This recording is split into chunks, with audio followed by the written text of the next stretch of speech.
Hi, I'm David Manalik. This is in response to one of the questions we got about the statin drugs. So, among the aims of designing drugs that act as inhibitors of the HMG-CoA reductase enzyme is to ensure that these compounds are both potent and specific. And for specificity, as has been pointed out, we need part of the drug to mimic mevalonic acid. That gives us recognition at the binding site as well as specificity. And to provide additional potency and specificity, the drug needs to complement the shape of the remaining sections of the binding site. So the aromatic rings that we see on many of the statin drugs fit into pockets within the binding site. With that greater complementarity, we get greater potency and also greater specificity.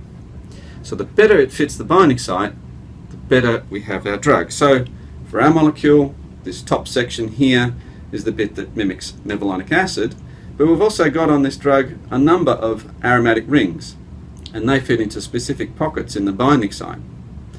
Now, with that greater specificity means that we've got less of a chance of these molecules binding with other macromolecules within the body, and hopefully with that, fewer side effects.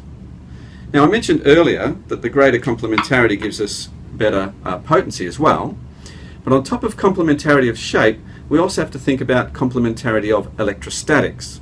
So if we have a partial positive charge, if that sits next to a partial negative charge, then there's an attraction. So not only shape, but electrostatics will give us better complementarity and better potency and better selectivity for the enzyme that we're talking about.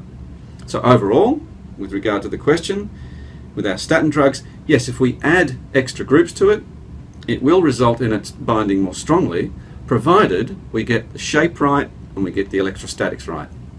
Hope that's helped.